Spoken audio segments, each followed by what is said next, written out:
Behind me is a 2026 Honda Passport TrailSport Elite, and it's more than just a rhyming name. This here has rugged looks, rear-world comfort, and it's not just a copy-paste from the previous gen Honda Pilot. Let's check it out.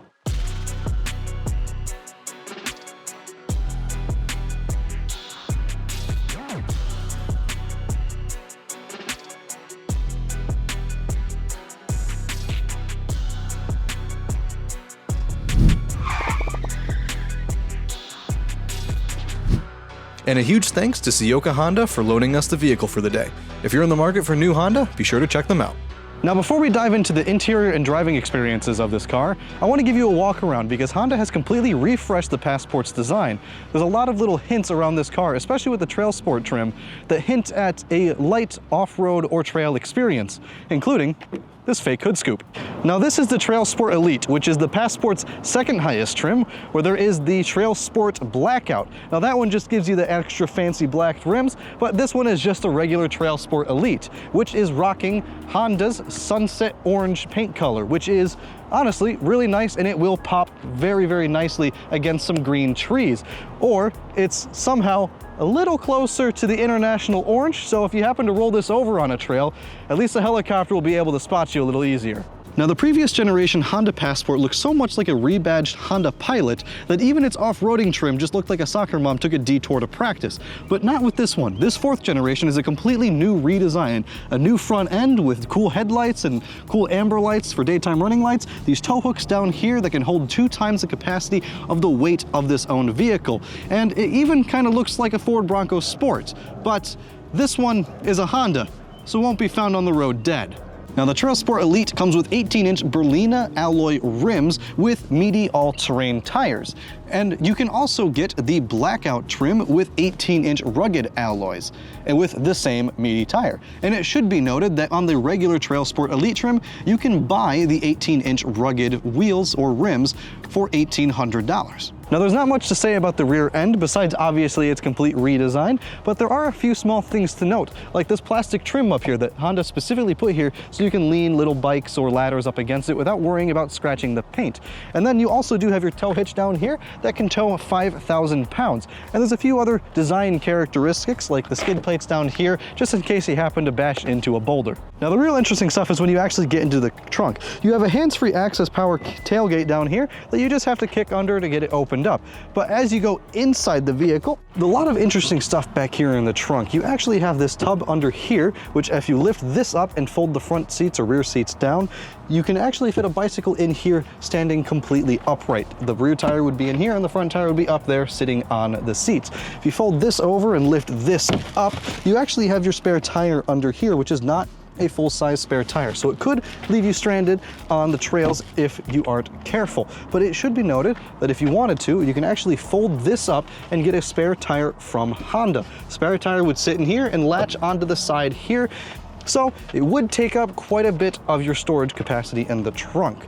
And speaking of storage capacity back here, you actually have a lot of nifty compartments. You actually have little cups here on the sides, both sides, that fit a single gallon, and then little cup holders up here that can fit 2 gallons each. So you can actually fit a total of 6 gallons back here. Another thing is that you can actually get another package for the back of this car, and it's actually a picnic table, just like the old CR-V used to have. So you can actually take it out, unfold it, put it on the ground, and have your picnic on top of that.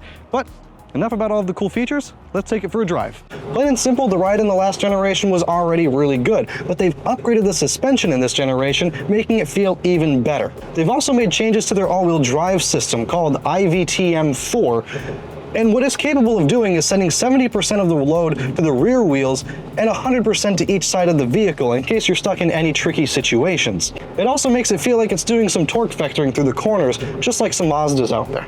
You also get 5 more horsepower than last generation, bringing it up to 285 and 262 foot-pound of torque. That comes from a 3.5-liter naturally aspirated V6 that sends its power through a 10-speed automatic transmission.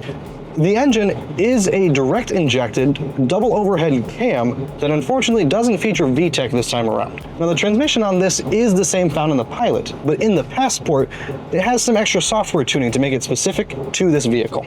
Now I want to talk about Honda's Honda Sense. It's surprisingly really good, and it's Honda's safety suite for this vehicle. It pretty much does everything that any other car would actually do, has its forward collision avoidance, lane keep assist, as well as adaptive cruise. Genuinely, it's one of the best I've used. I don't even really have to keep my hands on the steering wheel, but the car's gonna yell at me if I don't.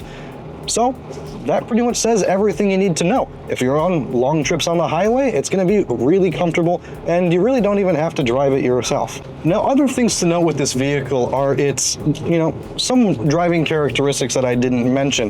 Like one being the electronic steering wheel. A lot of people, when they hear that, they go, oh, it's not hydraulic, it's not gonna handle well. But in this vehicle, it does. In the parking lot, it's extremely light and there's really no resistance to it at all. You're able to maneuver around parking lots very easily, but when you're out here on these country roads, taking some back corners, it loads up very nicely and it just behaves exactly like you would want it to. There's no delay or lag in the steering wheel like the Chevy Trax.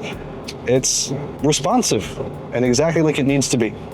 I'm gonna go ahead and park over here. Now, while we're parking, we can go ahead and take a look at our 360-degree cameras. We have our 360-degree camera button there, which opens up the view for them. You have your front camera here, as well as your two side tires here, and then your 360-degree camera there. And to get to your rear camera, you have to be in reverse, which gives you your oncoming traffic, as well as a few different modes, and you can change the brightness here. Now, one thing to note is that the 360-degree camera system is only available in the TrailSport Elite, and in the regular TrailSport, you just have the rear camera. It makes it a little bit easier for when you're on the trail or just parking. Now, the camera system isn't the only hint of new technology in here. This is actually a fully redesigned interior, and it's actually a shared interior with the Honda Pilot. It's a much-needed welcome, and it's a really good interior. Now, one thing this does have is a 12.3-inch touchscreen up here that has wireless Android Auto and Apple CarPlay. Now, one thing to note is that you can actually split your Apple CarPlay and expand it into different screen sizes, or if you wanted to, it has built-in Google, so you can use Google Maps or the Google Play Store to download Spotify or anything like that. It's a good infotainment. It's been the one that they've used for a while, and if it's not broke, why fix it? The only thing that I'm not the biggest fan of in this car is the digital gauge cluster. What is nice about it is that it does show different things like your Apple CarPlay music and the album art and everything like that, but it has this black bezel around it for your temperature as well as your fuel. It kind of makes the screen look really small, and I'm not the biggest fan of it. I wish it was fully digital. Now, this being the TrailSport Elite trim, there are a lot of extra luxuries with this. First being the 12-speaker Bose audio system, which is a much welcome addition to Honda's lineup. Other than that, you have a leather-wrapped heated steering wheel as well as leather-perforated seats, which are both heated and ventilated. Another nicety in this car is actually the key sensing system, where you have multiple driver profiles based on the key. So you have one profile for key 2, which will set up the seat position as well as a bunch of different settings inside of the vehicle. And then on key 1, you have other settings like the seat profile and then everything in there. So it'll automatically recognize who is driving the car and set the car up for that person. Now, there's not a lot to talk about here besides obviously the enormous legroom and headroom that I have, but there are some cool things back here, like a third zone climate control, which I can control right here within the own center console, and then heated seats for both the outer passengers, but not for the middle person. You have cup holders here and chargers here for your phone, and a cool little AC power port here. So you can just plug your Nintendo Switch in, play right here, and enjoy the road trip. And if you're tired of your Nintendo Switch, you can put it in this little pocket right up here.